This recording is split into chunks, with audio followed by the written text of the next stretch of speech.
Now this is a very, I told it's a current affair also. I have shared some articles, okay. Now, I told you in the coming months, 4 or 5 states assembly election is going to happen. And after that only your prelims exam is going to, okay. So, because of that, this topic will, many issues may come up, okay. And I told you one of that important state is West Bengal, okay. Let's say you have to, and then Tamil Nadu is there, Kerala is there, Assam is there, okay. So all are a state where the ruling party at the center and the state is trying their best, okay. So there will be many issues happening. Election Commission will be doing many things, and there will be many issues happening within the state parties, okay. So already there are many splits and mergers are happening, many alliances are happening, and what will happen after the result, God only knows who, okay.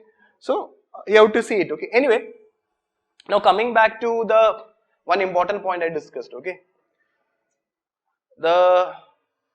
This article, actually I have shared one article regarding the 8th National Party. I have shared an article, okay. Read it, okay. National People's Party, okay. Read that article. And there is one more article I have shared, okay. In that, this national parties and state parties enjoy certain powers which is not applicable to other parties. For example, first I will tell you the advantage. Once you have got the tag of a state party or national party, one advantage is that, for example, if you are a state party, your election, you will get means your election symbol cannot be used by others, okay. All the state parties and all the national parties symbols. So if you are a state party in that state, that symbol is reserved for you. Nobody else will use it. But in other states, someone else can use it, because you are only a state party, okay. So even if you are a national party, what is the advantage of a national party? You can use the same symbol throughout the country, okay. So if you are a national party, both to the Lok Sabha as well as to the all the state assembly election, they can use the common symbol. So that is one advantage. Means their election symbol will be fixed for the state parties and for the national parties. For the state, it is only within the state, but for national party, throughout the country. Second is that election commission have allowed, they can do campaigning in Doordarshan. Doordarshan, free airtime will be given. Means as well as in the All India Radio. Each national parties and state parties will be given some time, so that they can do their campaigning, they can give their manifesto, election manifesto, etc. That is not allowed to other parties, which only for state parties and national parties this provision is given. And then to set up their political party office, land will be given by the government. So there are many advantages. And for nominating a candidate, only one person is up. For state party and national party, only one candidate, one person is required. But in other case, number of candidates to support is more. So there are many advantages a national party or state party will benefit. And there is another concept, what is called as star campaigners. You know, star campaigners. So, say I told you, in every constituency, the election expenses is fixed. If a candidate, there will be observers in all the constituencies, okay. And if the observer feels that a particular candidate have spent more than the money which has been fixed by the election commission will ask them, and if they have any proof, the candidate can be cancelled by the election commission. So if a political party is having a star campaigner, to whom star campaigner will be given? Only for national party as well as for state parties, okay. You might have seen that the star campaigner will coming in this helicopter landing, and in one constituency he will give the thing, and then he will go to the next constituency. That expenses, like helicopter and other related expenses, that will not be included to the expenses. So star campaigner expenses will not be added to the candidate expenses. So these are the advantages a national party as well as state party enjoys. Okay. Now, in order to get currently in India, as of now, the latest data. Okay. So before every general election to the Lok Sabha, Election Commission in its website will say that. Okay. So before the 17th Lok Sabha general election, okay, there were 7 national parties. I am telling before the 17th Lok Sabha election, there were 7 national parties and 52 state parties recognized by the Election Commission. So in India there are 52 state parties recognized. Then there are thousands of other parties are there. But after the general election, one more party got national party status. So currently there are 8, currently in the present context there are 8 national parties and 53 state parties. That is not important. Okay, this number of national parties is very important. But you have to have an idea, the number of state parties recognized is in the range of 50 to 53. So that range is very important, not 75 or 100, etc. Now we will see that on what criteria a particular party will get. First we will see on what ground a party will get the status of a state party. The criteria. So this, when you in your material you have to write it, very important. The criteria to become a state party. The criteria to get qualified as a national party. Okay. So there are 4 criteria is been given. 4 criteria has been given. The only political party have to fulfill at least one of the criteria. Okay, this can be a prelims question, A, B, C, D choice they can give you. Okay, you have to vary. So we will see the first criteria. Okay, so they have to be very clear. They have to qualify one of the following qualification to be acknowledged as a state party. If any party win, word is very important. Okay, a party win at least 3 seats or 3% of the seats in the state legislative assembly, then that party will get state party status. Okay, so if any political party wins minimum 3 seats to the legislative assembly constituency, then what will happen? There are 2 criteria there. So, but at least 3, and out of that, okay. See, in some smaller states, there will be only, like there are states like, for example, most of the northeastern states, like Meghalaya, they are having only 60 seats. Okay, so 3% is, see, out of 60, 3% is lesser. So anyway, the criteria it is saying is that the party has to win at least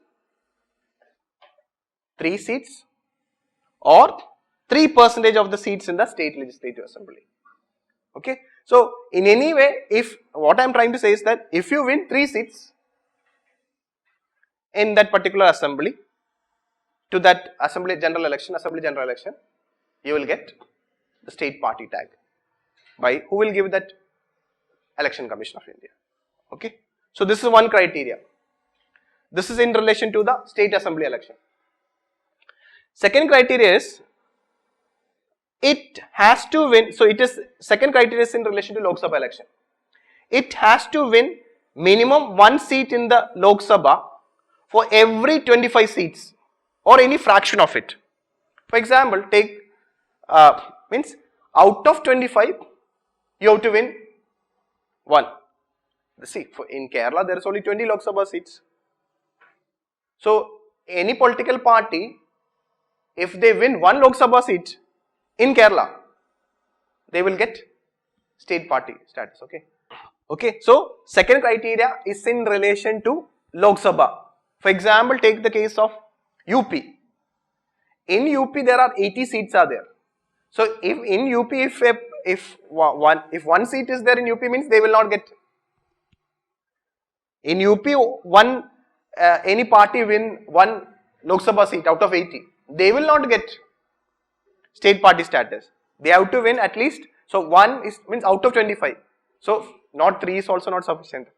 4, they have to win 4 Lok Sabha seats to get the state party tag. That's why that fraction of it. Out of 25, 1 seat. Okay. So in state assembly election, you either win minimum 3 seats or 3% of the assembly, or in the Lok Sabha 1 out of 25.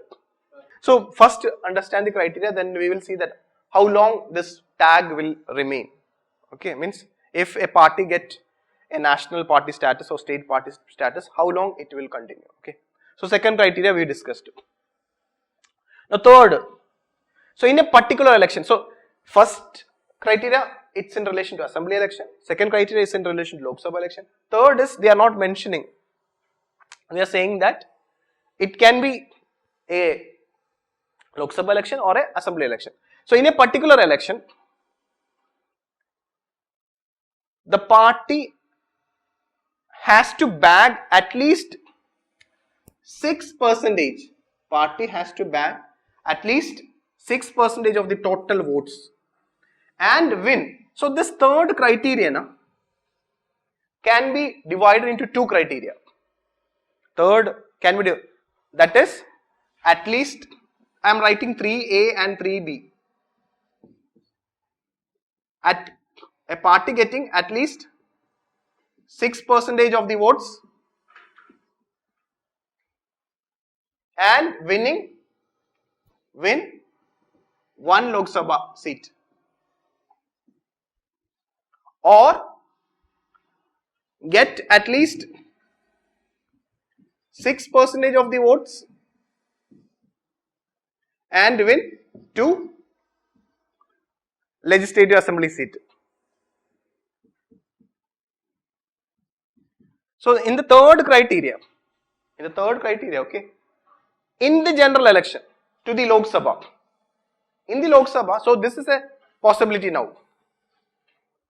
So I told you in the second criteria, I told you 1 out of 25. But in the third criteria, if any political party, take the case of UP, a political party have won only 1 Lok Sabha seat, but they got more than 6% of the total votes of that state in the Lok Sabha election, then they will get the state party tag under the third criteria, not under the second criteria. What I have done now, the third statement I have cut into 2 pieces. In third, what it is saying, in a particular election, because why it is in third criteria is based on Lok Sabha as well as assembly election. But there is one common point. Common point is that in the third criteria, at least 6% of the votes. So if any political party get 6% of the total votes polled in that particular election, means either Lok Sabha election or state assembly election. And so after getting, imagine, do you think that just getting 6% of the total votes will help them to win 1 seat? No. There will be a case, a party will be winning 7 or 8% or 10% of the votes of the total vote polled of that particular state, but they will not be winning any seat. No Lok Sabha seat, no assembly seat. That can also happen. So in that context, if they are not winning, even though they are getting more than 6% of the seat votes, but if they are not winning, they will not get under the third criteria. I am coming to it. Fourth criteria, don't confuse with the fourth criteria. Okay, imagine a party getting 7% of the total votes in the Lok Sabha election to that particular state or in the assembly election, but they are not winning any seat. Will they get a state party tag? No. So so both have to fulfill that. So I am telling, instead of a particular election, I am taking one election. There are 2 elections only there. In the Lok Sabha election, that is I am writing as 3A. In the Lok Sabha election, from a particular state, a political party have won more than 6% of the votes, make it 7. Make 7% of the votes. I am just taking it. And they won 1 Lok Sabha seat. They will get. So, that's what I am telling. Under the second criteria, that parties will not get state party tag. In the UP, that's why you got confused. In UP, if any political party get one Lok Sabha seat, that political party will not get state party tag under the second criteria. But under the third criteria, if they only qualify one additional thing, along with one Lok Sabha seat, if they are getting at least 6% of the votes, they will get. Now the second, coming to the assembly election.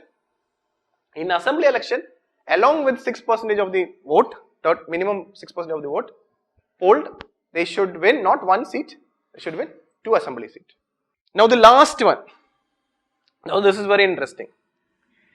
The status of a state party can still be bestowed upon an entity even if it fails to win any seats in the Lok Sabha or Assembly. Even without winning any seat in the Lok Sabha election or in the state assembly election, still a political party will get the state party tag provided they win at least 8% of the. So under the fourth criteria, if any political party get at least 8% of the total votes cast in that particular state, in the entire state, either in the Lok Sabha election or in the state assembly election, that political party is getting more than 8% of the votes polled. But they have not won any seat. They will get state party status. So this 8% is very important criteria. Who have set these criteria? Election Commission. Okay. So be very clear. So you can say that there are 4 criteria there or 5 criteria there. If you are splitting this into 2, so be thorough with it. Okay. So many political parties getting state party tag based on any of these criteria. And I told you, when the 17th Lok Sabha election was going on in 2019, as per this criteria, according to the Election Commission, there were 52 state parties were there. Now, it's almost time has passed, okay. So, there can be addition to it, okay. But they will not ask you the number of state parties, but they will ask you the criteria. But they can do like this, okay. In India, there are 100 state parties recognized by this Election Commission. That statement is wrong. It will not happen. Means in a sudden way. It will come. Means it will come in the news if something like that happens. Okay. So you can expect a question. Especially, you just see from the prelims point of view, just whenever an election happens, okay, you just see that, okay, in that particular state, how many state parties are there. You just see that in Kerala, how many there are a lot of state parties are there in Kerala, in Tamil Nadu. Okay, in West Bengal, you just see it, how many state parties are there, and see that how the alliance is formed. Just for your knowledge, not alliance, they will not ask questions. They will not ask parties also, but you are supposed to know it, okay. And don't make any opinion for time being. Opinion you do it later. Later means once you qualify.